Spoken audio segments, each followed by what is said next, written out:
सत श्री अकाल जी, मैं जसपाल सिंह। स्वागत है सारिਆਂ ਦਾ ਬਰੀਨ ਔਨ टीवी ਤੇ। बीजेपी ਵੱਲੋਂ बड़े जोर शोर ਨਾਲ एक प्रचार मुहिम चलाई जा रही है कांग्रेस मुक्त भारत, क्योंकि कांग्रेस के उपर बीजेपी ਵੱਲੋਂ बड़े इल्ज़ाम लाए जा रहे हैं कि पिछले 70 सालों के कांग्रेस ने देश ਨੂੰ लुट्टिया। सो ये कितनी सच्चाई आ ये बीजेपी वाले जानते हो भी असी भ्रिष्टाचार की गल नहीं करनी। फिलहाल साडा विषा भ्रिष्टाचार नहीं है, साडा विषा हैगा भी जिहड़ा जून 84 के सारा कुछ वापरिया ਉਹਦੇ ਕਾਰਨ ਕੀ ਸੀ और बीजेपी ਅੱਜ कांग्रेस ਨੂੰ क्यों ਭੰਡੀ कर रही भी पिछले 70 ਸਾਲਾਂ ਤੋਂ कांग्रेस ने लुੱਟਿਆ। ਤਾਂ ਜੇ कांग्रेस ने पिछले 70 ਸਾਲਾਂ ਦੇ ਵਿੱਚ ਲੁੱਟਿਆ ਦੇਸ਼ ਨੂੰ ਤਾਂ ਉਹਦੇ ਵਿੱਚ ਦੇਸ਼ ਦੇ ਵਿੱਚ ਇੱਕ ਪਾਰਟ ਸੀ ਪੰਜਾਬ। बीजेपी ਉਦੋਂ कांग्रेस ਦੇ ਨਾਲ रही। अटल जी ने, अटल बिहारी वाजपेयी जी ने इंदिरा गांधी ਨੂੰ दुर्गा का खिताब भी दिता और उस ਤੋਂ ਬਾਅਦ अटल जी पछताए भी, उन्होंने दुख भी लगा कि मैं इंदिरा गांधी ਨੂੰ दुर्गा का खिताब दिता ਜਦੋਂ एमरजेंसी लगी सी। दूजी गल ਪੰਜਾਬ ਦੇ ਵਿੱਚ ਜਦੋਂ ਸਟਰਗਲ ਚੱਲ ਰਿਹਾ ਸੀ, ਸਿੱਖ ਆਪਣੀਆਂ ਮੰਗਾਂ ਨੂੰ ਲੈ ਕੇ ਧਰਨੇ ਮੁਜ਼ਾਹਰੇ ਕਰ ਰਹੇ ਸੀ ਤਾਂ ਇੱਕ ਵਿੱਚੋਂ ਇਹ ਵੀ ਡਿਮਾਂਡ ਉੱਠੀ ਸੀ ਕਿ ਅੰਮ੍ਰਿਤਸਰ ਨੂੰ ਪਵਿੱਤਰ ਸ਼ਹਿਰ ਦਾ ਦਰਜਾ ਕਰਾਰ ਦਿੱਤਾ ਜਾਵੇ, ਭਾਵ ਕਿ ਉੱਥੇ ਬੀੜੀ ਸਿਗਰਟ ਦੀਆਂ ਦੁਕਾਨਾਂ ਜਾਂ ਸ਼ਰਾਬ ਦੀਆਂ ਨਸ਼ੀਲੇ ਪਦਾਰਥ ਕੋਈ ਵੀ ਨਹੀਂ ਸੀ ਹੋਣੇ, ਇੱਕ ਸਟੇਟਸ ਮਿਲ ਜਾਣਾ ਸੀ ਅੰਮ੍ਰਿਤਸਰ ਸ਼ਹਿਰ ਨੂੰ। ਪਰ ਉਦੋਂ ਜਨਸੰਘ ਵੱਲੋਂ ਬੀੜੀ ਸਿਗਰਟ ਪੀਏਂਗੇ ਸ਼ਾਨ ਸੇ ਜੀਏਂਗੇ ਇੱਦਾਂ ਦੇ ਨਾਅਰੇ ਮਾਰ ਕੇ ਗੁਰੂਆਂ ਦੀ ਬੇਅਦਬੀ ਕੀਤੀ ਗਈ। ਦਰਬਾਰ ਸਾਹਿਬ ਕੰਪਲੈਕਸ ਜਿਹੜਾ ਲੱਗਿਆ ਸੀ ਕਿਤੇ ਉਹਨੂੰ ਵੀ ਨੁਕਸਾਨ ਪਹੁੰਚਾਇਆ ਗਿਆ, ਠੁੱਡੇ ਮਾਰੇ ਗਏ। ਉਦੋਂ ਬੀੜੀ ਸਿਗਰਟ ਪੀਣਾ ਇੱਕ ਸਟੇਟਸ ਬਣਾ ਲਿਆ ਇਹਨਾਂ ਨੇ ਕਿ ਇਹ ਸਾਡੀ ਸ਼ਾਨ ਦੀ ਗੱਲ ਆ। ਪਰ ਉਹੀ ਦੇਸ਼ ਦੇ ਵਿੱਚ ਭਾਵ ਕਿ ਇੰਡੀਆ ਦੇ ਵਿੱਚ 2008 ਦੇ ਵਿੱਚ ਐਕਟ ਬਣਾ ਦਿੱਤਾ ਗਿਆ 2 ਅਕਤੂਬਰ 2008 ਨੂੰ, ਜਦੋਂ ਮਹਾਤਮਾ ਗਾਂਧੀ ਦੀ ਜਯੰਤੀ ਆਈ ਕਿ ਪਬਲਿਕ ਪਲੇਸਿਸ ਦੇ ਵਿੱਚ ਬੀੜੀ ਸਿਗਰਟ ਨਹੀਂ ਪੀਤੀ ਜਾ ਸਕਦੀ, ਭਾਵ ਕਿ ਇਹਨੂੰ ਇੱਕ ਕ੍ਰਾਈਮ ਮੰਨਿਆ ਗਿਆ। ਔਰ ਅੱਜ ਤੁਸੀਂ ਦੇਖ ਲਓ ਵਰਲਡ ਹੈਲਥ ਆਰਗੇਨਾਈਜੇਸ਼ਨ ਵੱਲੋਂ ਵੀ ਲੱਖਾਂ ਰੁਪਏ ਖਰਚ ਕੇ ਇੱਕ प्रचार किया जा रहा है कि बीड़ी सिगरट जी पीनी है सेहत लिए हानिकारक है। पर उस दौरान इन्होंने सिखा भंडण वास्ते, बदनाम करने वास्ते बीड़ी सिगरट पीएंगे शान से जीएंगे, इन्हों की शान बन गया। दुनिया के विच तकरीबन 7 मिलियन जोड़े लोग ने सिगरटां दे नाल बीड़ी समोकिंग दे नाल मरदे आ। पर ये इन्हों का स्टेटस ही है। WHO की report uh ji 2019 they which India उहदे विच छपी सी, इंडिया टुडे दे विच। और उस रिपोर्ट के मुताबिक 34% जोड़े इंडियन ने सिगरटां पींदे ने जोड़े अडल्ट ने।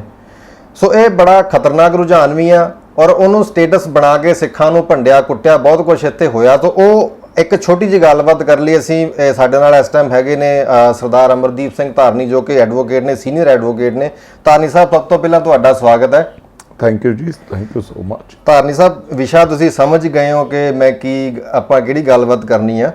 सो ਜਿਹੜਾ ਜੂਨ 84 ਵਾਪਰਿਆ ਤੁਸੀਂ ਉਸ ਚੀਜ਼ ਨੂੰ ਅੱਖੀਂ ਦੇਖਿਆ ਹੋਊਗਾ, ਬਹੁਤ ਕੁਝ ਦੇਖਿਆ, ਸਟੱਡੀ ਵੀ ਤੁਸੀਂ ਕਰਦੇ ਰਹਿੰਦੇ ਹੋ ਟੀਵੀ ਚੈਨਲਾਂ ਦੇ ਉੱਪਰ, ਤੁਹਾਨੂੰ ਅਕਸਰ ਡਿਬੇਟਾਂ ਦੇ ਵਿੱਚ ਲੋਕ ਦੇਖਦੇ ਵੀ, ਅਸੀਂ ਵੀ ਸੁਣਦੇ ਹਾਂ ਤੁਹਾਡੇ ਪੱਖ ਨੂੰ। ਸੋ ਮੈਂ ਤੁਹਾਡੇ ਤੋਂ ਪਹਿਲਾ ਸਵਾਲ ਇਹ ਪੁੱਛਦਾ ਕਿ ਜਿਹੜਾ ਜੂਨ 84 ਦਾ ਘੱਲੂਘਾਰਾ ਵਾਪਰਿਆ, ਹਜ਼ਾਰਾਂ ਲੋਕ ਮਾਰੇ ਗਏ, ਕੀ ਉਹ ਖਾਲਿਸਤਾਨ ਦਾ ਇਸ਼ੂ ਸੀ ਜਾਂ ਸਿੱਖਾਂ ਦੀਆਂ ਕੋਈ ਜੈਨੂਅਨ ਮੰਗਾਂ ਸੀ, ਕੌਂਸਟੀਟਿਊਸ਼ਨਲੀ ਡਿਮਾਂਡ ਸੀ ਜਿਹੜੀਆਂ ਸਰਕਾਰ ਨੇ ਪੂਰੀਆਂ ਨਹੀਂ ਕੀਤੀਆਂ? देखो ये ਜਿਹੜਾ थोड़ा विषय हैगा बहुत ही वधिया मैं समझदा विषय हैगा। ਜਿਹੜਾ थोड़ा क्वेश्चन हैगा ना कि 1984 ਦਾ ਜਿਹੜਾ ਘੱਲੂਘਾਰਾ ਸੀ ਜੀ, ਉਸ ਦਾ ਮੈਨੂੰ ਇਹ ਲੱਗਦਾ ਕਿ ਮੁੱਢ ਜਿਹੜਾ ਸੀ ਉਹ 1947 ਦੇ ਵਿੱਚ ਵੱਜ ਗਿਆ ਸੀ। ਠੀਕ ਹੈ ਜੀ। ਜਦੋਂ ਕਾਂਗਰਸ ਦੇ ਲੀਡਰਾਂ ਨੇ, महात्मा गांधी और जवाहरलाल नेहरू वगैरह ने और सरदार पटेल ने ਸਿੱਖਾਂ ਦੇ ਨਾਲ ਇਸ ਤਰ੍ਹਾਂ ਦੇ ਵਾਅਦੇ ਕੀਤੇ ਕਿ ਸਿੱਖਾਂ ਨੂੰ ਜਿਹੜਾ ਹੈਗਾ ਹਿੰਦੁਸਤਾਨ ਦਾ ਇੱਕ ਹਿੱਸਾ ਬਣ ਜਾਣਾ ਚਾਹੀਦਾ। ਔਰ ਮੈਂ ਇਹ ਸਮਝਦਾ, ਦੇਖੋ ਮੈਨੂੰ ਕਹਿਣ 'ਚ ਕੋਈ ਗਰੇਜ ਨਹੀਂ ਕਿ ਉਸ ਟਾਈਮ ਦੇ ਵਿੱਚ ਬਹੁਤ ਸਾਰੇ ਸਿੱਖ ਨੇਤਾ ਵੀ ਉਹਨਾਂ ਦੀਆਂ ਗੱਲਾਂ ਦੇ ਵਿੱਚ ਆਏ ਔਰ ਗੱਲਾਂ ਦੇ ਵਿੱਚ ਆ ਕੇ ਉਹਨਾਂ ਨੇ ਜਿਹੜੀ ਹੈਗੀ ਸੀ ਹਿੰਦੁਸਤਾਨ ਦੇ ਨਾਲ ਰਹਿਣਾ ਕਬੂਲਿਆ और बाद दे विच पछताए। और जदों 1947 बनिया और जाके जिन्हां दे विच सरदार बलदेव सिंह दोमना उस टाइम दे जिहड़े हैगे सी मेन एक सिख लीडरां दे विच सी, जदों उन्हां ने जाके गल कीती पंडित जवाहर लाल नेहरू दे नाल कि साडी जिहड़ी हैगी आ सिख होमलैंड जिहड़ी हैगी आ उहदे बारे आपां गल करिए, ਉਹ ਕਹਿੰਦੇ ਹਾਲਾਤ ਬਦਲ ਚੁੱਕੇ ਆ। ਉਹ ਗੱਲਾਂ ਗਈਆਂ ਤੇ ਅਸੀਂ ਜਿਹੜਾ ਹੈਗਾ ਕੋਈ ਤੁਹਾਡੇ ਨਾਲ ਕਿਸੇ ਕਿਸਮ ਦੀ ਗੱਲ ਕਰਨ ਦੇ ਟਾਈਮ ਦੇ ਉਹਦੇ ਵਿੱਚ ਨਹੀਂ ਹੈਗੇ, ਹਾਲਾਤ ਦੇ ਵਿੱਚ ਨਹੀਂ ਹੈਗੇ। ਔਰ ਆਪਣੇ ਹੱਥ ਵਢਾ ਕੇ ਉਸ ਟਾਈਮ ਤੇ ਸਿੱਖਾਂ ਨੇ ਬਾਅਦ ਦੇ ਵਿੱਚ ਜਿਹੜਾ ਹੈਗਾ ਉਹ ਖਿਸਿਆਨੀ ਬਿੱਲੀ ਖੰਭਾ ਨੋਚੇ ਔਰ ਉਸ ਦਾ ਰਿਜ਼ਲਟ ਜਿਹੜਾ ਹੋਇਆ ਉਹ ਅੱਜ ਤੱਕ, ਉਹ ਚਾਹੇ ਤੁਸੀਂ ਪੰਜਾਬੀ ਸੂਬੇ ਦੀ ਗੱਲ ਕਰ ਲਓ ਜਾਂ 1978 ਦੇ ਕਾਂਡ ਦੀ ਗੱਲ ਕਰ ਲਓ, ਇਹ ਸਿੱਖਾਂ ਦੇ ਨਾਲ ਇਹ ਜਿਹੜੀ ਹੈਗੀ ਹੈ ਧੱਕੇਸ਼ਾਹੀ ਦਾ ਮੁੱਢ ਜਿਹੜਾ ਹੈਗਾ ਸੀ ਇੱਕ ਹਿੰਦੂ ਰਾਸ਼ਟਰ ਵੱਲੋਂ ਉਸ ਟਾਈਮ ਜਿਹੜਾ ਹੈਗਾ 1947 ਦੇ ਵਿੱਚ ਕਾਂਗਰਸ ਵੱਲੋਂ ਜਿਹੜਾ ਹੈਗਾ ਵੱਜ ਗਿਆ ਸੀ ਜੀ। ਕਾਂਗਰਸ ਨੇ ਇਹ ਮੁੱਢ ਬੰਨ੍ਹ ਦਿੱਤਾ। ਉਸ ਤੋਂ ਬਾਅਦ ਅਕਾਲੀ ਦਲ ਦੇ ਉੱਪਰ ਵੀ ਜਿਹੜੇ ਐਲੀਗੇਸ਼ਨ ਲੱਗਦੇ ਆ, ਜਿਵੇਂ ਮਾਸਟਰ ਤਾਰਾ ਸਿੰਘ ਨੂੰ ਵੀ ਲੋਕ ਭੰਡੀ ਪ੍ਰਚਾਰ ਉਹਨਾਂ ਦਾ ਕਰਦੇ ਆ। ਤੁਹਾਡੀ ਪਾਰਟੀ ਦੇ ਉੱਪਰ ਵੀ ਬੜੇ ਐਲੀਗੇਸ਼ਨ ਲੱਗੇ 1984 ਨੂੰ ਲੈ ਕੇ ਕਿ ਇਹ ਵੀ ਕਾਂਗਰਸ ਦੇ ਨਾਲ ਮਿਲੇ ਹੋਏ ਸੀ। ਤੁਸੀਂ ਇਹਦੇ ਬਾਰੇ ਕੀ ਕਹੋਗੇ? ਦੇਖੋ, ਐਲੀਗੇਸ਼ਨ ਲਾਉਣਾ ਤਾਂ ਕੋਈ ਬਹੁਤ ਵੱਡੀ ਗੱਲ ਨਹੀਂ ਹੈਗੀ। ਐਲੀਗੇਸ਼ਨ ਤਾਂ ਆਪਾਂ ਚਲੇ ਜਾਂਦੇ ਬੰਦੇ ਤੇ ਕਿਸੇ ਤੇ ਵੀ ਲਾ ਦਿੰਦੇ ਹੈਗੇ ਆ। ਸਵਾਲ ਤਾਂ ਇਹ ਹੈਗਾ ਕਿ ਐਲੀਗੇਸ਼ਨ ਲਾਉਣਾ ਔਰ ਕਿਸੇ ਬੰਦੇ ਦੀ ਨੀਤੀ ਦਾ ਹਿੱਸਾ ਹੋਣਾ ਦੋਵੇਂ ਵੱਖਰੀਆਂ ਵੱਖਰੀਆਂ ਗੱਲਾਂ ਹੈਗੀਆਂ। ਅੱਜ ਜੇ ਆਪਾਂ ਗੱਲ ਕਰੀਏ ਤਾਂ 1978 ਦੇ ਵਿੱਚ ਜਦੋਂ ਆਪਣਾ 13 ਬੇਗੁਨਾਹ ਸਿੱਖਾਂ ਦੇ ਉੱਤੇ ਨੂੰ ਜਿਹੜਾ ਹੈਗਾ ਸ਼ਹੀਦ ਕੀਤਾ ਗਿਆ, ਔਰ ਉਸ ਤੋਂ ਬਾਅਦ ਜਿਹੜਾ ਹੈਗਾ ਇਹ ਜਿਹੜਾ ਦੌਰ ਸੀ ਜਿਹੜਾ ਬਾਅਦ ਦੇ ਵਿੱਚ ਤਕਰੀਬਨ 1990 ਤੱਕ ਚੱਲਦਾ ਰਿਹਾ, ਉਸ ਨੂੰ ਵੱਜਣ ਦਾ ਜਿਹੜਾ ਤਰੀਕਾ ਸੀ, ਜਿਹੜਾ ਕੁਝ ਉਹ ਹੋਇਆ, ਉਸ ਦੇ ਵਿੱਚ ਜਿਹੜਾ ਹੈਗਾ ਸੀ ਟੋਟਲ ਕਾਂਗਰਸ ਦੀ ਚਾਲ ਸੀ। ਉਸ ਟਾਈਮ ਕਾਂਗਰਸ ਦੀ ਉਹ ਸਰਕਾਰ ਸੀ। ਔਰ ਦੂਜੀ ਗੱਲ ਮੈਂ ਇੱਕ ਤੁਹਾਨੂੰ ਹੋਰ ਦੱਸ ਦੇਣਾ ਚਾਹੁੰਦਾ ਕਿ ਇਸ ਦਾ ਮੁੱਢ ਜਿਹੜਾ 1947 ਤੋਂ ਵੱਜਿਆ, ਉਸ ਤੋਂ ਬਾਅਦ 1977 ਦੇ ਵਿੱਚ ਇੰਦਰਾ ਗਾਂਧੀ ਦੀ ਸਮਝ ਦੇ ਵਿੱਚ ਇੱਕ ਗੱਲ ਬੜੇ ਉਹਦੇ ਵਿੱਚ ਆ ਗਈ ਸੀ ਕਿ ਜੇਕਰ ਹਿੰਦੁਸਤਾਨ ਤੇ ਰਾਜ ਕਰਨਾ, ਮਤਲਬ ਜਿਹੜਾ ਹੈਗਾ ਨਿਰਵਿਰੋਧ ਲੀਡਰ ਬਣ ਕੇ ਰਹਿਣਾ ਹੈਗਾ, ਤਾਂ ਜਿਹੜੇ ਬਹੁਤ ਗਿਣਤੀ ਦੀ ਜਿਹੜੀ ਹੈਗੀ ਆ ਲੋਕ ਹੈਗੇ ਆ ਉਹਨਾਂ ਨੂੰ ਆਪਣੇ ਨਾਲ ਰੱਖ ਕੇ ਔਰ ਜਿਹੜੀਆਂ ਘੱਟ ਗਿਣਤੀਆਂ ਹੈਗੀਆਂ ਉਹਨਾਂ ਦੇ ਉੱਤੇ ਤਸ਼ੱਦਦ ਜ਼ੁਲਮ ਕਰਕੇ ਉਹਨਾਂ ਨੂੰ ਜਿਹੜਾ ਹੈਗਾ ਇਸ ਤੋਂ ਪਰੇ ਕਰਕੇ ਤਾਂ ਹੀ ਰਾਜ ਜਿਹੜਾ ਹੈਗਾ ਹਿੰਦੁਸਤਾਨ ਤੇ ਕੀਤਾ ਜਾਣਾ ਹੈ। ਔਰ ਉਸ ਦਾ ਰਿਜ਼ਲਟ ਇੰਦਰਾ ਗਾਂਧੀ ਦੀ 1977 ਦੀ ਹਾਰ ਤੋਂ ਬਾਅਦ ਜਿਹੜਾ ਹੈਗਾ ਇੰਦਰਾ ਗਾਂਧੀ ਨੇ ਇੱਕ ਗੱਲ ਸੋਚ ਲਈ ਸੀ ਕਿ ਸਿੱਖਾਂ ਨੂੰ ਜਿਹੜਾ ਹੈਗਾ ਹੁਣ ਦਬਾ ਕੇ ਰੱਖਣ ਦਾ ਟਾਈਮ ਆ ਗਿਆ। ਔਰ ਉਸ ਦੇ ਵਿੱਚ ਕੱਲੀ ਇੰਦਰਾ ਗਾਂਧੀ ਨਹੀਂ ਸੀ ਜੀ। ਦੇਖੋ, ਇੰਦਰਾ ਗਾਂਧੀ ਦੇ ਨਾਲ ਜਿਹੜੀਆਂ ਹੈਗੀਆਂ ਹੋਰ ਸਰਕਾਰਾਂ ਵੀ ਸੀ, ਜਿਵੇਂ ਅੱਜ ਦਾ ਤੁਸੀਂ ਅਖਬਾਰ ਪੜ੍ਹਿਆ ਹੋਣਾ, ਮਿਸਟਰ ਢੇਸੀ ਜਿਹੜੇ ਇੰਗਲੈਂਡ ਦੇ ਜਿਹੜੇ ਵਨ ਆਫ ਦਾ MP ਹੈਗੇ ਆ, ਉਹਨਾਂ ਨੇ ਡਿਮਾਂਡ ਕੀਤੀ ਹੈ ਕਿ ਮਾਰਗਰਟ ਥੈਚਰ ਦਾ ਉਸ ਟਾਈਮ ਦੇ ਉੱਤੇ ਕੀ ਰੋਲ ਸੀ, ਉਹਨੂੰ ਸਾਰੇ ਨੂੰ ਜਿਹੜਾ ਹੈਗਾ ਪਾਰਲੀਮੈਂਟ ਦੇ ਵਿੱਚ ਰੱਖਿਆ ਜਾਵੇ। ਉਸ ਟਾਈਮ ਦੇ ਉੱਤੇ ਬਰਤਾਨੀਆ ਸਰਕਾਰ ਤੋਂ ਇਲਾਵਾ USSR ਦਾ ਕੀ ਰੋਲ ਸੀ, ਇਹ ਸਾਰੀਆਂ ਚੀਜ਼ਾਂ ਲੋਕਾਂ ਦੇ ਸਾਹਮਣੇ ਆਉਣੀਆਂ ਚਾਹੀਦੀਆਂ। ਇਹ ਸਿੱਖਾਂ ਦਾ ਇੱਕ ਵੈਰੀ ਨਹੀਂ ਸੀ, ਸਿੱਖਾਂ ਦੇ ਬਹੁਤ ਵੈਰੀ ਸੀ, ਜਿਨ੍ਹਾਂ ਦੇ ਵਿੱਚ ਇਹ ਦੋ ਤੁਹਾਨੂੰ ਮੈਂ ਗਿਣਾ ਵੀ ਦਿੱਤੇ ਹੈਗੇ ਆ। ਔਰ ਇਹਨਾਂ ਦਾ ਜਿਹੜਾ ਬਾਅਦ ਦੇ ਵਿੱਚ ਜਿਹੜਾ ਸਾਰਾ ਕੁਝ ਸਾਹਮਣੇ ਆਇਆ। ਜਿਹੜਾ ਤੁਸੀਂ ਨਿਰੰਕਾਰੀ ਕਤਲकांड ਦੀ ਗੱਲ ਕੀਤੀ 1978 ਦੀ, ਉਹਦੇ ਵਿੱਚ ਉਦੋਂ ਸਰਕਾਰ ਸੀ ਅਕਾਲੀ ਦਲ ਦੀ, ਪ੍ਰਕਾਸ਼ ਸਿੰਘ ਬਾਦਲ ਉਸ ਸਮੇਂ ਮੁੱਖ ਮੰਤਰੀ ਸੀ। ਸਿੱਖ ਬੁੱਧੀਜੀਵੀਆਂ ਦਾ ਇਹ ਐਲੀਗੇਸ਼ਨ ਹੈ ਕਿ ਪ੍ਰਕਾਸ਼ ਸਿੰਘ ਬਾਦਲ ਨੇ ਕੋਈ ਢੁਕਵੀਂ ਕਾਰਵਾਈ ਨਹੀਂ ਕੀਤੀ ਨਿਰੰਕਾਰੀਆਂ ਦੇ ਖਿਲਾਫ। ਤੁਸੀਂ ਇਹਦੇ ਬਾਰੇ ਕੀ ਕਹੋਗੇ? ਦੇਖੋ, ਇਹ ਗੱਲ ਨਹੀਂ ਸੀ। ਦੇਖੋ, ਅਕਾਲ ਤਖਤ ਨੇ ਇਸ ਬਾਰੇ ਹੁਕਮ ਜਾਰੀ ਕੀਤਾ ਕਿ ਨਿਰੰਕਾਰੀਆਂ ਦੇ ਨਾਲ ਕਿਸੇ ਕਿਸਮ ਦਾ ਰੋਟੀ ਬੇਟੀ ਦਾ ਸਾਂਝ ਨਹੀਂ ਰੱਖੀ ਜਾਵੇ ਜੀ। ਪਰ ਦੇਖੋ, ਸੈਂਟਰ ਦੇ ਵਿੱਚ ਉਸ ਟਾਈਮ ਕਾਂਗਰਸ ਸਰਕਾਰ ਬੈਠੀ ਸੀ ਔਰ ਕਾਂਗਰਸ ਸਰਕਾਰ ਨੇ ਇਹ ਤਹੀਆ ਕਰਿਆ ਵਾ ਸੀ ਕਿ ਕਿਸੇ ਨਾ ਕਿਸੇ ਤਰੀਕੇ ਦੇ ਨਾਲ ਬਹੁਤ ਗਿਣਤੀ ਜਿਹੜੀ ਹੈਗੀ ਸੀ ਉਹ ਨਹੀਂ ਸੀ ਚਾਹੁੰਦੀ ਜਿਹੜੀ ਹੈਗੀ ਆ। ਔਰ ਕਈ ਵਾਰ ਇਹ ਹੁੰਦਾ ਕਿ ਬਹੁਤ ਸਾਰੀਆਂ ਮਜਬੂਰੀਆਂ ਹੋ ਜਾਂਦੀਆਂ ਔਰ ਮਜਬੂਰ ਹੋ ਜਾਂਦਾ ਇਨਸਾਨ ਜੀਣਾ।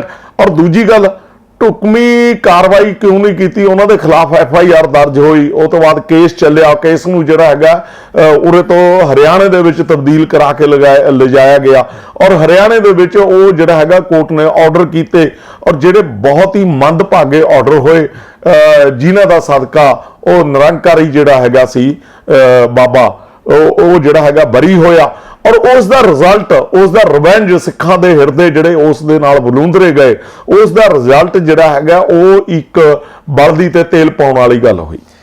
ਤੁਸੀਂ ਡਿਨਾਈ ਕਰ ਰਹੇ ਹੋ ਕਿ ਪ੍ਰਕਾਸ਼ ਸਿੰਘ ਬਾਦਲ ਦਾ ਜਾਂ ਸ਼੍ਰੋਮਣੀ ਅਕਾਲੀ ਦਲ ਦਾ ਕੋਈ ਲੈਣਾ ਦੇਣਾ ਨਹੀਂ ਸੀ? ਨਹੀਂ, ਬਿਲਕੁਲ। ਦੇਖੋ, ਗੱਲ ਇਹ ਹੈਗਾ ਵੀ ਸ਼੍ਰੋਮਣੀ ਅਕਾਲੀ ਦਲ ਦਾ ਡਾਇਰੈਕਟਲੀ ਜਿਹੜਾ ਹੈਗਾ ਇਹਨਾਂ ਚੀਜ਼ਾਂ ਦੇ ਵਿੱਚ ਕੋਈ ਇਸ ਤਰ੍ਹਾਂ ਦਾ ਕੋਈ ਉਹ ਨਹੀਂ ਸੀ, ਰੋਲ ਨਹੀਂ ਸੀ। ਇਨਡਾਇਰੈਕਟਲੀ ਵੀ ਕੋਈ ਰੋਲ ਨਹੀਂ ਸੀ, ਕਿਉਂਕਿ ਉਹਨਾਂ ਟਾਈਮਾਂ ਦੇ ਵਿੱਚ ਹਾਲਾਤ ਇੱਕ ਇਸ ਤਰ੍ਹਾਂ ਦੇ ਬਣ ਚੁੱਕੇ ਸੀ ਕਿ ਸਿੱਖਾਂ ਨੂੰ ਹਰ ਐਂਗਲ ਤੇ ਜਿਹੜਾ ਹੈਗਾ ਕਾਊਂਟਰ ਕਰਨ ਦੀ ਕੋਸ਼ਿਸ਼ ਹੋ ਰਹੀ ਸੀ, ਚਾਹੇ ਉਹ ਸੈਂਟਰ ਗਵਰਨਮੈਂਟ 'ਚ, ਚਾਹੇ ਜਿਹੜਾ ਹੈਗਾ ਹਰਿਆਣਾ ਆਪਣੇ ਨਾਲ ਲੱਗਦਾ ਰਾਜ ਸੀ ਉਹਦੇ ਵੱਲੋਂ। ਇਹ ਇੱਕ ਇਸ ਤਰ੍ਹਾਂ ਦੇ ਹਾਲਾਤ ਬਣਾ ਦਿੱਤੇ ਗਏ ਕਿ ਜਿਹਦੇ ਵਿੱਚ ਸਿੱਖਾਂ ਨੂੰ ਇੱਕ ਕੂਟਨੀਤੀ ਔਰ ਰਾਜਨੀਤਿਕ ਸੂਝ ਸਮਝ ਤੋਂ ਜਿਹੜੇ ਹੈਗਾ ਰੋਲ ਨਿਭਾਉਣਾ ਪਿਆ। ਬੀਜੇਪੀ ਬਾਰੇ ਤੁਸੀਂ ਕੀ ਕਹੋਗੇ, ਕਿਉਂਕਿ ਬੀਜੇਪੀ ਨੇ ਉਹ ਖੁਦ ਮੰਨਦੇ ਆ ਕਿ ਅਸੀਂ ਵੀ ਦਬਾਅ ਪਾਇਆ ਬਲੂ ਸਟਾਰ ਆਪਰੇਸ਼ਨ ਕਰਨ ਵਾਸਤੇ, ਔਰ ਉਸੇ ਬੀਜੇਪੀ ਦੇ ਨਾਲ ਤੁਹਾਡੀ ਭਾਈਵਾਲੀ ਸਰਕਾਰ ਵੀ ਆ। ਸਿੱਖ ਜਿਹੜੇ ਨੇ ਇਸ ਚੀਜ਼ ਨੂੰ ਬੜਾ ਸਖਤੀ ਨਾਲ ਵਿਰੋਧ ਕਰਦੇ ਆ। ਦੇਖੋ ਗੱਲ ਇਹ ਹੈਗਾ ਕਿ ਬੀਜੇਪੀ ਦੇ ਜਿਹੜੇ ਲੀਡਰਾਂ ਦਾ ਉਹਨਾਂ ਟਾਈਮਾਂ ਦੇ ਵਿੱਚ ਰੋਲ ਰਿਹਾ ਜੀ ਜਾਤੀ ਤੌਰ ਤੇ, ਅਸੀਂ ਬਿਲਕੁਲ ਕੰਡੈਮ ਕਰਦੇ ਹਾਂ ਕਿ ਇਹ ਬਿਲਕੁਲ ਗਲਤ ਹੈਗਾ। ਜੇ ਆਪਾਂ ਉਸ ਲਈ ਸਾਰੀ ਬੀਜੇਪੀ ਨੂੰ ਆਪਾਂ ਉਹਦੇ ਤੇ ਕਟਹਿਰੇ ਦੇ ਵਿੱਚ ਖੜੇ ਕਰੀਏ, ਉਹਦੇ ਵਿੱਚ ਜੇ ਸੁਬਰਾਮਨਿਅਮ ਸਵਾਮੀ ਦੀ ਗੱਲ ਕਰੀਏ, ਉਹਨਾਂ ਨੇ ਜਾ ਕੇ ਸੰਤ ਜਰਨੈਲ ਸਿੰਘ ਭਿੰਡਰਾਂ ਵਾਲਿਆਂ ਦੇ ਨਾਲ ਗੱਲਬਾਤ ਕੀਤੀ ਔਰ 5 ਦਿਨ ਜਿਹੜੇ ਹੈਗੇ ਹਰਮੰਦਰ ਸਾਹਿਬ ਦੇ ਵਿੱਚ ਰਹੇ ਔਰ 5 ਦਿਨ ਉਹਨਾਂ ਨੇ ਜਿਹੜੀ ਹੈਗੀ ਆ ਉਹਨਾਂ ਦੀ ਪੂਰੀ ਇੰਟਰਵਿਊ ਕੀਤੀ ਔਰ ਬਾਅਦ ਦੇ ਵਿੱਚ ਸਾਰੇ ਚੈਨਲਾਂ ਦੇ ਉੱਤੇ ਨਸ਼ਰ ਹੋਈ, ਉਹ ਵੀ ਬੀਜੇਪੀ ਦਾ ਹੀ ਪਾਰਟ ਸੀ। ਹੁਣ ਆਪਾਂ ਜੇ ਇੱਕ ਅਡਵਾਨੀ ਦੀ ਗੱਲ ਕਰੀਏ ਜਾਂ ਅਟਲ ਬਿਹਾਰੀ ਵਾਜਪਾਈ ਦੀ ਗੱਲ ਕਰੀਏ ਤਾਂ ਬਾਕੀ ਦੀ ਬੀਜੇਪੀ ਨੂੰ ਉਹਦੇ ਨਾਲ ਜਿਹੜਾ ਹੈਗਾ ਬੰਨਿਆ ਨਹੀਂ ਜਾ ਸਕਦਾ। ਨਹੀਂ, ਮੈਂ ਤੁਹਾਡੀ ਗੱਲ ਨੂੰ ਥੋੜਾ ਜਿਹਾ ਰੋਕਦਾ। ਲਾਲ ਕ੍ਰਿਸ਼ਨ ਅਡਵਾਨੀ ਦੀ ਕਿਤਾਬ ਹੈ ਇੱਕ ਮਾਈ ਕੰਟਰੀ ਮਾਈ ਲਾਈਫ, ਉਹਦੇ ਵਿੱਚ ਉਹਨਾਂ ਨੇ ਕਲੀਅਰਲੀ ਲਿਖਿਆ ਹੋਇਆ ਕਿ ਜਦੋਂ ਪੰਜਾਬੀ ਸੂਬਾ ਬਣਨਾ ਸੀ ਤਾਂ ਆਰਐਸਐਸ ਵੱਲੋਂ ਪੰਜਾਬ ਦੇ ਹਿੰਦੂਆਂ ਨੂੰ ਇੱਕ ਅਪੀਲ ਕੀਤੀ ਗਈ ਕਿ ਤੁਸੀਂ ਆਪਣੀ ਭਾਸ਼ਾ ਜਿਹੜੀ ਹੈ ਹਿੰਦੀ ਲਿਖਾਓ, ਪੰਜਾਬੀ ਨਾ ਲਿਖਾ ਕੇ। ਸੋ ਇਹ ਜਿਹੜੀ ਪਾਰਟੀ ਆ ਇਸ ਹੱਦ ਤੱਕ, ਜਿਵੇਂ ਤੁਸੀਂ 47 ਦੀ ਗੱਲ ਕੀਤੀ ਕਿ ਬਲੂ ਸਟਾਰ ਦੀ ਬੁਨਿਆਦ 1947 'ਚ ਰੱਖੀ ਗਈ, ਸੋ ਪੰਜਾਬੀ ਸੂਬੇ ਦਾ ਵਿਰੋਧ ਕਰਨ ਦੇ ਵਿੱਚ ਬੀਜੇਪੀ ਨੇ ਵੀ ਆਪਣਾ ਬੜਾ ਵਧੀਆ ਰੋਲ ਅਦਾ ਕੀਤਾ। ਕਾਂਗਰਸ ਦੇ ਨਾਲ ਮੋਢੇ ਨਾਲ ਮੋਢਾ ਜੋੜਿਆ ਇਹਨਾਂ ਨੇ। ਇਹ ਲਾਲ ਕ੍ਰਿਸ਼ਨ ਅਡਵਾਨੀ ਨੇ ਆਪਣੀ ਕਿਤਾਬ ਦੇ ਵਿੱਚ ਬਾਇਓਗ੍ਰਾਫੀ ਦੇ ਵਿੱਚ ਐਡਮਿਟ ਕੀਤੀ ਹੋਈ ਆ ਗੱਲ। ਇਸ ਪਾਰਟੀ ਦੇ ਨਾਲ ਅਕਾਲੀ ਦਲ ਨੂੰ ਕੀ ਗੱਠਜੋੜ ਰੱਖਣਾ ਸ਼ੋਭਾ ਦਿੰਦਾ ਹੈ?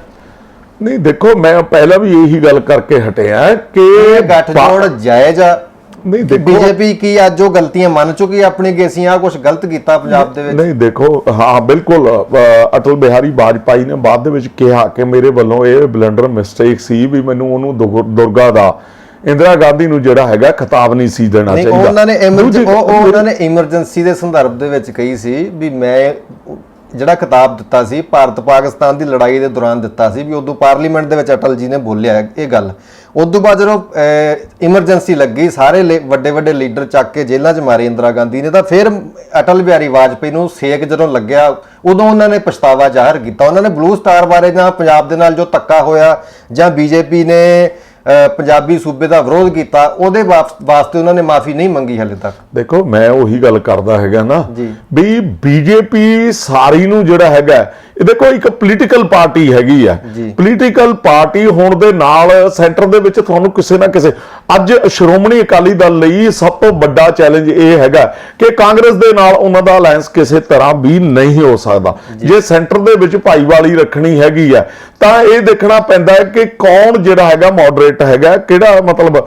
ਦੇਖੋ ਨਾ, ਮੈਂ ਤੁਹਾਨੂੰ ਜਿਵੇਂ ਦੱਸ ਚੁੱਕਿਆ ਕਿ ਇੱਕ ਵਿਅਕਤੀ ਵਿਸ਼ੇਸ਼ ਦਾ ਇੱਕ ਗੱਲ ਕਹਿਣਾ ਅਲੱਗ ਗੱਲ ਹੈਗੀ ਆ, ਸਾਰੀ ਪਾਰਟੀ ਵੱਲੋਂ ਇੱਕ ਰੈਜ਼ੋਲੂਸ਼ਨ ਪਾ ਕੇ ਇੱਕ ਗੱਲ ਕਹਿਣੀ ਇਹ ਵੱਖਰੀ ਗੱਲ ਹੈਗੀ। ਸਭ ਫਰਕ ਇਹ ਪੈ ਜਾਂਦਾ, ਸ਼੍ਰੋਮਣੀ ਅਕਾਲੀ ਦਲ ਦੇ ਮੰਨ ਲਓ ਦਲਜੀਤ ਸਿੰਘ ਚੀਮਾ ਜੀ ਨੇ, ਪ੍ਰਕਾਸ਼ ਸਿੰਘ ਬਾਦਲ ਨੇ, ਸੁਖਬੀਰ ਸਿੰਘ ਬਾਦਲ, ਢੀਂਡਸੇ ਹੁਣੀ ਚਲੋ ਹੁਣ ਬਾਹਰ ਆ ਗਏ, ਜੇ ਵੱਡੇ 5-7 ਲੀਡਰ ਇਹ ਗੱਲ ਕਹਿ ਦੇਣ ਕਿ ਸ਼੍ਰੋਮਣੀ ਅਕਾਲੀ ਦਲ ਪੰਜਾਬ ਦੇ ਖਿਲਾਫ ਆ ਤਾਂ ਉਹ ਗੱਲ ਨੂੰ ਤਾਂ ਮੰਨਿਆ ਜਾਊਗਾ ਨਾ। ਥੱਲੇ ਵਰਕਰਾਂ ਨੂੰ ਕਿਹੜਾ ਪੁੱਛਦਾ ਹੈ? ਬੀਜੇਪੀ ਦੇ ਟੌਪ ਦੇ ਲੀਡਰ ਜਿਹੜੇ ਸੀ ਉਹ ਪੰਜਾਬ ਦੇ ਖਿਲਾਫ ਭੁਗਤੇ, ਤੁਸੀਂ ਇਹ ਗੱਲ ਮੰਨੋ? ਨਹੀਂ, ਵਰਕਰਾਂ ਦੀ ਗੱਲ ਥੋੜੀ ਦੇਖੋ ਇਹ ਤਾਂ ਸਾਰਾ ਕੁਝ ਉਹਨਾਂ ਲਾਲ ਕ੍ਰਿਸ਼ਨ ਅਡਵਾਨੀ ਨੇ ਆਪਣੀ ਕਿਤਾਬ ਦੇ ਵਿੱਚ ਲਿਖਿਆ ਹੋਈ ਹੈਗਾ। ਇਹਨਾਂ ਗੱਲਾਂ ਨੂੰ ਹੁਣ ਮੈਂ ਬਾਰ-ਬਾਰ ਕਰਾਂ, ਮੈਨੂੰ ਇਹ ਲੱਗਦਾ ਹੈਗਾ ਕਿ ਆਪਣੀ ਜਿਹੜੀ ਹੈਗੀ ਹੈ ਜਿਹੜੀ ਅੱਜ ਦੀ ਡਿਬੇਟ ਹੈਗੀ ਆ, ਇਹ ਮੈਨੂੰ ਲੱਗਦਾ ਕਿਸੇ ਹੋਰ ਪਾਸੇ ਨੂੰ ਚਲੀ ਜਾਊਗੀ। ਆਪਣੀ ਡਿਬੇਟ ਸੀ ਜੂਨ 84 ਦੇ ਪੰਜਾਬ ਦੇ ਮੁੱਦੇ, ਉਹਦੇ ਵਿੱਚ ਤੁਸੀਂ ਕਾਂਗਰਸ ਤੇ ਸਾਰੀ ਗੱਲ ਸਿੱਟ ਦਿੱਤੀ। ਮੈਂ ਕਹਿ ਰਿਹਾ ਕਿ ਦੋਵੇਂ ਪਾਰਟੀਆਂ, ਮੈਂ ਉਹੀ ਗੱਲ ਕਰਦਾ ਨਾ ਵੀ ਇਹਨਾਂ ਲੋਕਾਂ ਦਾ ਰੋਲ ਹੋ ਸਕਦਾ, ਇਹਨਾਂ ਲੋਕਾਂ ਦੀ ਜਿਹੜਾ ਹੁੰਦਾ ਨਾ ਇੱਕ ਬਾਹਰ ਲਲਕਾਰਾ ਮਾਰਨ ਵਾਲਾ, ਮੈਂ ਕਹਿੰਦਾ ਵੀ ਉਹ ਹੋ ਸਕਦਾ। ਪਰ ਦੇਖੋ ਨਾ, ਦੇਖੋ ਮੈਂ ਤੁਹਾਨੂੰ ਇੱਕ ਗੱਲ ਦੱਸਦਾ, ਮੈਂ ਮਾਫੀ ਚਾਹੁੰਦਾ, ਤੁਸੀਂ ਵਕਾਲਤ ਜਿਵੇਂ ਭਾਸ਼ਾ ਵਰਤ ਰਹੇ ਹੋ, ਟੈਕਨੀਕਲ ਥੋੜੇ ਜਿਹੇ ਡਿਪਲੋਮੈਸੀ ਦੇ ਤਰੀਕੇ ਨਾਲ ਚੱਲ ਰਹੇ ਹੋ। ਮੈਂ ਪੁੱਛਣਾ ਚਾਹੁੰਦਾ ਕਿ ਕੀ ਬੀਜੇਪੀ ਦੋਸ਼ੀ ਸੀ ਜਾਂ ਨਹੀਂ ਦੋਸ਼ੀ ਸੀ? ਦੇਖੋ ਮੈਂ ਤੁਹਾਨੂੰ ਇਹਨਾਂ ਦੋਹਾਂ ਗੱਲਾਂ ਦਾ ਜਵਾਬ ਦਿੰਦਾ ਜੀ। ਜਿਹੜੀ ਬੀਜੇਪੀ ਦੀ ਤੁਸੀਂ ਲਾਲ ਕ੍ਰਿਸ਼ਨ ਅਡਵਾਨੀ ਦੀ ਪਾਰਟਿਕੂਲਰਲੀ ਆਪਾਂ ਗੱਲ ਕਰੀਏ ਜਾਂ ਅਟਲ ਬਿਹਾਰੀ ਵਾਜਪਾਈ ਦੀ ਗੱਲ ਕਰੀਏ ਤਾਂ 1984 ਦੇ ਵਿੱਚ ਜੀ ਜਿਹੜਾ ਇਹ ਸਾਰਾ ਵਰਤਾਰਾ ਹੋਇਆ, ਜੀ ਤੁਸੀਂ ਇਹਨੂੰ ਇਹ ਨਾ ਸਮਝੋ ਕਿ ਕਾਂਗਰਸ ਨੇ ਬੀਜੇਪੀ ਦੇ ਕਹਿਣ ਕਰਕੇ ਜਾਂ ਹਲਾਸ਼ੇਰੀ ਦੇਣ ਕਰਕੇ ਇਹ ਜਿਹੜਾ ਸਾਰਾ ਵਰਤਾਰਾ ਕੀਤਾ ਗਿਆ। ਮੈਂ ਤੁਹਾਨੂੰ ਇੱਕ ਘਟਨਾ ਦੱਸਦਾ ਕਿ ਇਹ ਜਿਹੜੀ ਸਾਰੀ ਗੱਲ ਸੀ, ਇਹ ਸਾਰੀ ਗੱਲ ਜਿਹੜੀ ਹੈਗੀ ਹੈ ਇੰਦਰਾ ਗਾਂਧੀ ਨੇ ਪਹਿਲਾਂ ਹੀ ਬਹੁਤ ਪਹਿਲਾਂ ਪਲਾਟ ਤਿਆਰ ਕਰ ਲਿਆ ਸੀ ਔਰ ਉਸ ਤੇ ਜਿਹੜੇ ਹੈਗਾ ਮਿਲਟਰੀ ਐਕਸਰਸਾਈਜ਼ ਵੀ ਹੋ ਗਈ ਸੀ।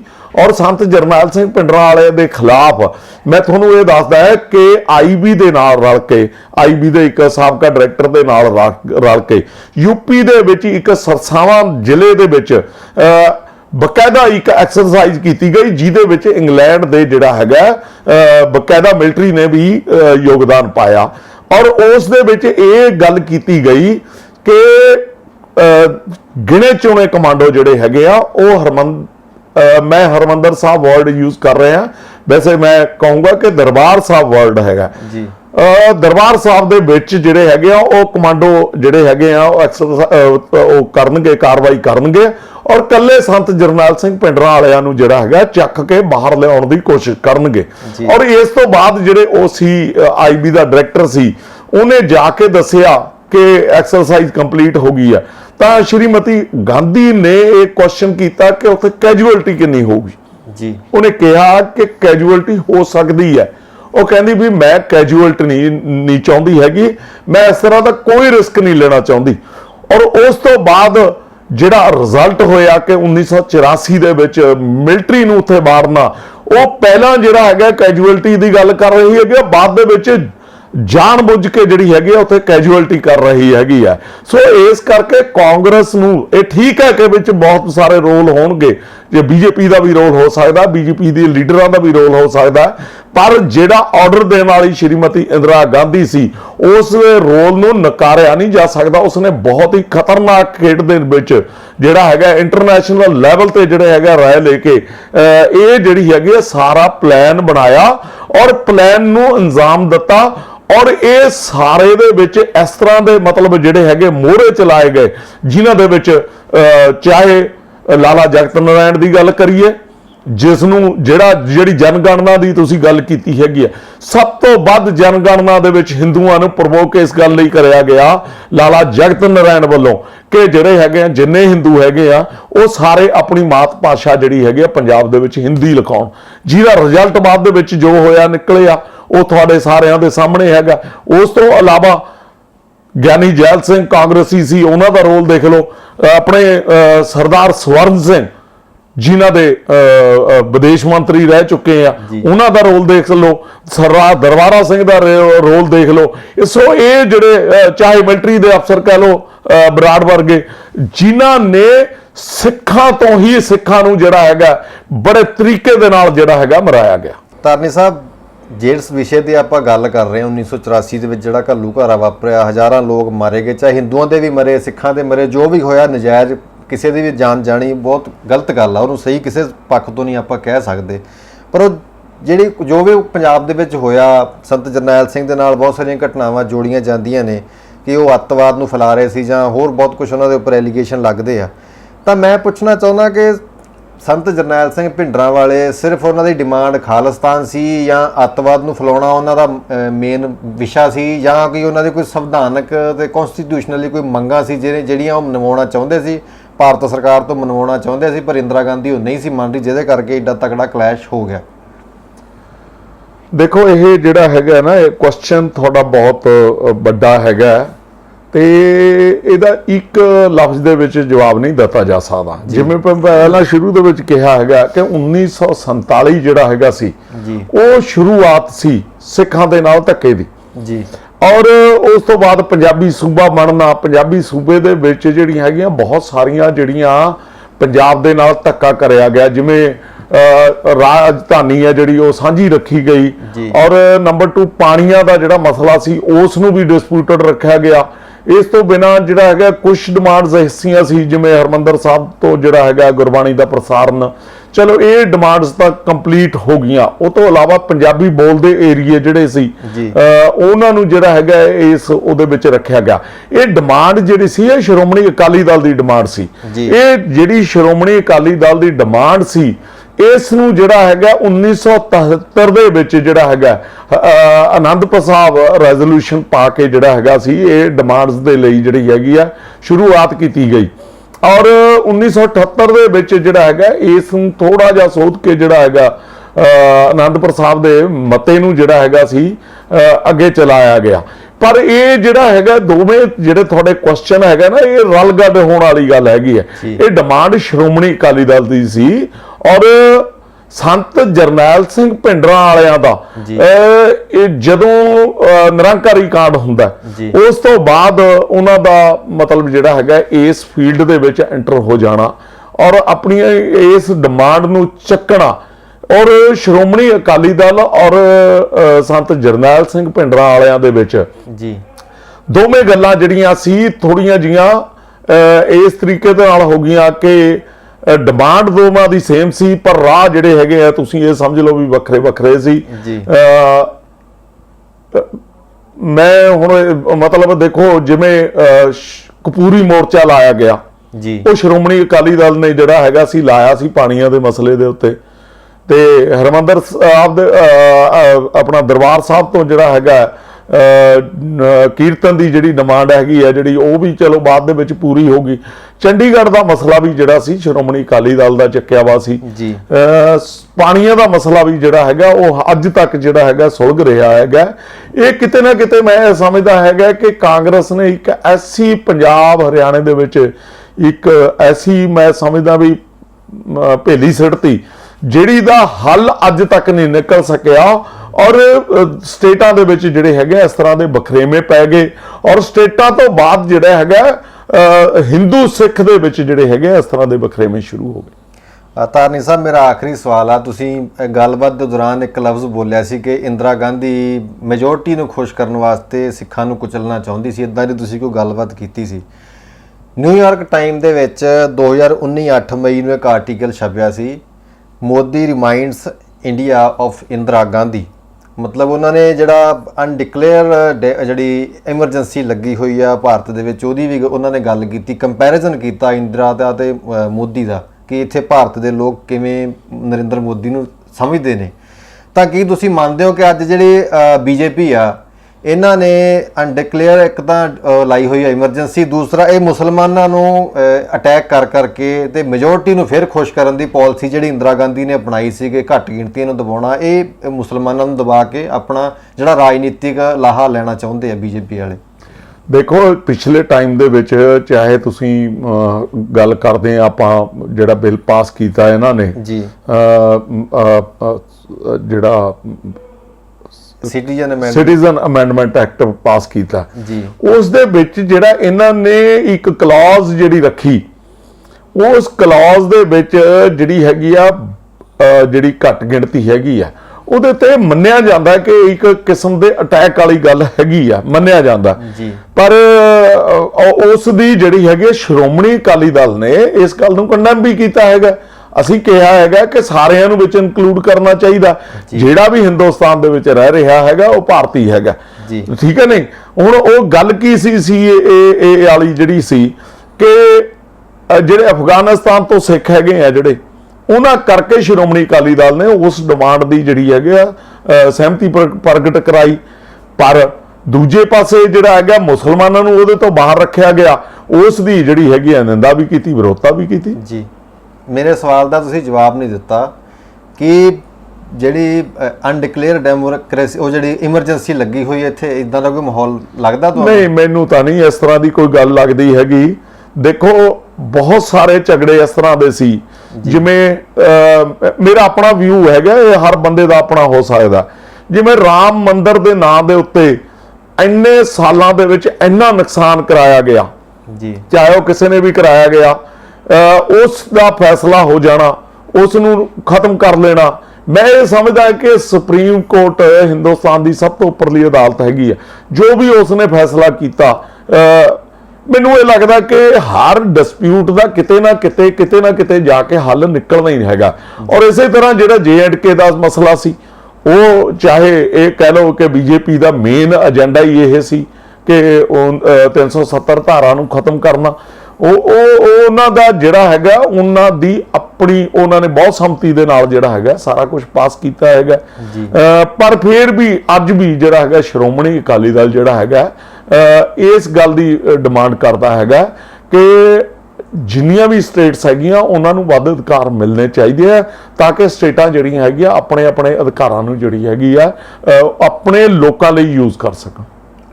ਧਾਰਨੀ ਸਾਹਿਬ ਤੁਸੀਂ ਸਮਾਂ ਦਿੱਤਾ ਸਾਨੂੰ, ਤੁਹਾਡਾ ਬਹੁਤ ਬਹੁਤ ਧੰਨਵਾਦ। ਦਰਸ਼ਕੋ, ਜਿਵੇਂ ਧਾਰਨੀ ਸਾਹਿਬ ਨੇ ਵੀ ਗੱਲ ਕੀਤੀ ਕਿ 1947 ਦੇ ਵਿੱਚ ਪੰਜਾਬ ਦੇ ਦੁਖਾਂਤ ਦਾ ਮੁੱਢ ਬੰਨਿਆ ਜਾ ਚੁੱਕਾ ਸੀ। ਖੈਰੇ 47 ਦੀ ਗੱਲ ਨਹੀਂ ਹੈਗੀ, ਮਹਾਰਾਜਾ ਰਣਜੀਤ ਸਿੰਘ ਦਾ ਰਾਜ ਵੀ ਜਿੱਦਾਂ ਜਿਸ ਤਰੀਕੇ ਨਾਲ ਖਤਮ ਕੀਤਾ ਗਿਆ, ਇੱਥੋਂ ਸਿੱਖਾਂ ਕੋਲੋਂ ਖੋਹ ਕੇ ਔਰ ਅੰਗਰੇਜ਼ਾਂ ਨੂੰ ਦਵਾਇਆ ਗਿਆ। ਇਸ ਚੀਜ਼ ਨੂੰ ਵੀ ਆਪਾਂ ਕਿਸ ਤਰੀਕੇ ਨਾਲ ਦੇਖਦੇ ਹਾਂ, ਇਹ ਵੀ ਹੁਣ ਇਤਿਹਾਸਕਾਰਾਂ ਦੇ ਖੇਮੇ ਦੇ ਵਿੱਚ ਗੱਲ ਆ ਕਿ ਉਹ ਇਹਨੂੰ ਕਿਵੇਂ ਉਭਾਰ ਸਕਦੇ ਆ, ਕਿਉਂਕਿ ਸਿੱਖਾਂ ਨੇ ਜਿਹੜਾ ਵੀ ਆਪਣੀਆਂ ਡਿਮਾਂਡਸ ਰੱਖੀਆਂ ਸੀ 47 ਤੋਂ ਬਾਅਦ, ਉਹ ਕੋਈ ਵੀ ਗੈਰ ਸੰਵਿਧਾਨਿਕ ਨਹੀਂ ਸੀ। ਹਰ ਇੱਕ ਦਾ ਰਾਈਟਸ ਆਪੋ ਆਪਣਾ ਡਿਮਾਂਡ ਰੱਖਣ ਦਾ, ਔਰ ਉਹਨੂੰ ਮੰਨਣਾ ਨਾ ਮੰਨਣਾ ਸਰਕਾਰਾਂ ਦੀ ਗੱਲ ਹੁੰਦੀ ਆ। ਪਰ ਇਸ ਤਰੀਕੇ ਨਾਲ ਅਟੈਕ ਕਰਨੇ, ਮਾਰਨਾ ਜਾਂ ਸੰਵਿਧਾਨ ਨੂੰ ਅੱਖੋਂ ਪਰੋਖੇ ਕਰਕੇ ਸਾਰਾ ਕੁਝ ਹੀ ਤੁਸੀਂ ਕਰਕੇ ਫਿਰ ਤੁਸੀਂ ਦੇਸ਼ ਭਗਤ ਵੀ ਬਣੇ ਰਹਿਣਾ, ਇਹ ਬੜਾ ਚਿੰਤਾ ਦਾ ਵਿਸ਼ਾ ਇੱਕ ਡੈਮੋਕ੍ਰੈਟਿਕ ਮੁਲਕ ਦੇ ਵਿੱਚ ਮੰਨਿਆ ਜਾਣਾ ਚਾਹੀਦਾ ਹੈ। ਔਰ ਇਸ ਚੀਜ਼ ਦੇ ਉੱਪਰ ਵਿਚਾਰ ਵੀ ਹੋਣੀ ਚਾਹੀਦੀ ਹੈ। ਇੰਦਰਾ ਗਾਂਧੀ ਦੇ ਕਰੈਕਟਰ ਦੇ ਉੱਪਰ ਮੈਂ ਕਰੈਕਟਰ ਉਸ ਤਰੀਕੇ ਦੀ ਗੱਲ ਨਹੀਂ ਕਰ ਰਿਹਾ, ਪੋਲੀਟੀਕਲ ਕਰੈਕਟਰ ਦੀ ਮੈਂ ਗੱਲ ਕਰ ਰਿਹਾ। ਉਹ ਸਾਰੇ ਸਿਸਟਮ ਦਾ ਇੱਕ ਐਨਾਲਾਈਜ਼ ਵੀ ਹੋਣਾ ਚਾਹੀਦਾ ਹੈ। ਉਹ ਐਨਾਲਾਈਜ਼ ਕਦੋਂ ਹੋਏਗਾ, ਸਿੱਖਾਂ ਨੂੰ ਪੰਜਾਬ ਨੂੰ ਇਨਸਾਫ ਕਦੋਂ ਮਿਲੇਗਾ, ਇਹ ਸਮਾਂ ਦੱਸੇਗਾ। ਸਾਨੂੰ ਦਿਓ ਇਜਾਜ਼ਤ, ਧੰਨਵਾਦ।